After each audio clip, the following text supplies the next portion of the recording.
یہ دیکھ کر میں کیسے آرام سے بیٹھوں؟ پھر آپ نے کہا یہ دعا پڑھا کرو، حسبنا اللہ و نعم الوکیل، علی اللہ توکلنا، اللہ ہمارے لیے کافی ہے، وہ بہترین مدد کرنے والا ہے، ہم نے اللہ پہ بھروسہ کیا۔ اس کے بعد اللہ تعالیٰ نے یہ بتایا، جہنم والے جہنم میں جاتے ہیں، جنت والے ان کو پوچھیں گے تم جہنم میں کیوں گئے؟ وہ کہیں گے دنیا کے اندر ہم بے نمازی تھے، لوگوں کو کھانا نہیں کھلاتے تھے، ہم بیکار باتوں میں پڑے ہوئے تھے، یہاں تک کہ موت آ گئی۔ وہ اپنی ساری کمزوریاں جنت والوں کو بتائیں گے۔ اس کے اندر سب سے پہلی بات ان کی یہی ہوگی، دنیا کے اندر ہم نماز کے پابند نہیں تھے، بے نمازی جہنم میں جائے گا۔ اس کے بعد والی سورت سورہ قیامت کو کہتے ہیں۔ ابتدائی آیتوں میں اللہ تعالیٰ نے کہا جن لوگوں کا یقین نہیں ہے مرنے کے بعد دوبارہ پیدا ہونا، تو اللہ تعالیٰ ان سے کہتے ہیں میں تمہارے سارے جسم کے ساتھ انگلیوں کے اوپر جو نشانات ہیں اسے پیدا کرنے پر قدرت رکھتا ہوں۔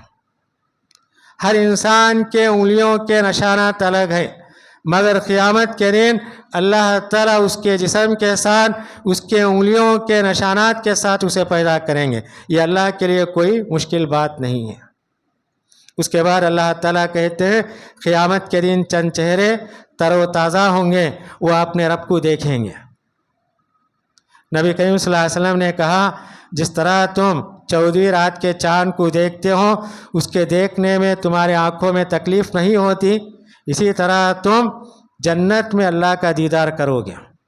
اور آپ نے کہا اگر تم سے ہو سکے فجر عصر کی پابندی کرو، یہ دو نمازیں اللہ کے دیدار کو دیکھنے کا سبب بنے گی۔